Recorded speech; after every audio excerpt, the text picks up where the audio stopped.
আগুনের তাণ্ডবে পুড়ে যাওয়া বাড়িঘর ছেড়ে পালাচ্ছেন ইসরায়েলিরা, ঠিক যেমন করে নেতানিয়াহুর বাহিনীর আগ্রাসনে রাতারাতি ঘর ছাড়তে হতো ফিলিস্তিনিদের এমন অসহায়ত্ব দেখে অ্যালকোহল পান করা ইসরায়েলিদের এমন অবস্থা দখলদার দেশটির প্রকৃত অবস্থা সামনে আনছে।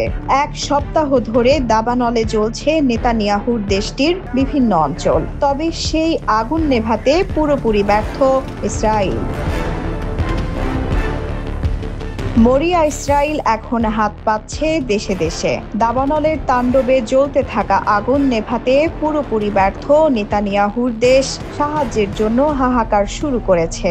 মার্কিন অস্ত্রে নিরীহ ফিলিস্তিনিদের উপর বড়াই চালানো নেতানিয়াহুর দেশ যে প্রকৃতির কাছে কতটা অসহায় তার প্রকৃত রূপ বের হয়ে আসছে।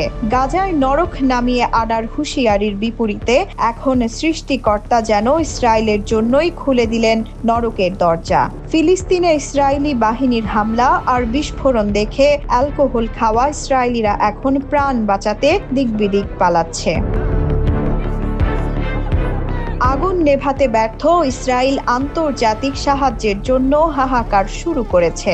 মিত্র দেশগুলোর কাছে আকুতি জানাচ্ছে আগুন নেভানোর কাজে সাহায্য করার। Netanyahu Argentina, Britain, France, Italy, স্পেনের মতো দেশগুলোর কাছে আর্তি জানাচ্ছেন সাহায্য পাঠানোর। নিরস্ত্র ফিলিস্তিনিদের ধ্বংসের জন্য কোটি কোটি ডলার খরচ করা নেতানিয়াহু নিজ নাগরিকদের বাঁচাতে ব্যর্থ।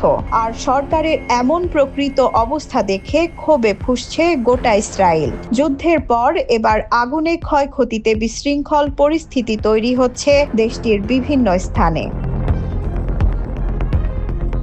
2 বছরের যুদ্ধে ছিন্ন বিচ্ছিন্ন গাজা অঞ্চলটিকে দখলে নিতে চারপাশ ঘিরে আক্রমণ চালাচ্ছে ইসরায়েলি বাহিনী। মাটির সাথে মিশিয়ে দেওয়া হয়েছে রাফাকে। মুসলিমদের পবিত্র এই ভূমিকে আমোদ প্রমোদের নগরীতে পরিণত করতে নেতানিয়াহুর সাথে পরিকল্পনা চূড়ান্ত করেন ট্রাম্প। গাজা থেকে মুসলিমদের উচ্ছেদ করতে অঞ্চলটিতে নরক নামিয়ে আনার হুঁশিয়ারও দেন তিনি। אנחנו מוסיפים את הלחץ, צעד אחר צעד. তবে বিপরীতে এখন সৃষ্টিকর্তাই যেন উল্টো নরকের দরজা খুলে দিলেন ইসরায়েলের জন্য। ইস্তাউল ফরেস্টে লাগা আগুন এখন ছড়িয়ে পড়েছে গোটা অঞ্চলটিতে। দাউ দাউ করে জ্বলা আগুনে পুড়ছে নেভে শ্যালোম, মেভোহরণ, বেকোয়া, তাওজ, মেসিলাত, জিওনের মতো দখলদার এলাকাগুলো।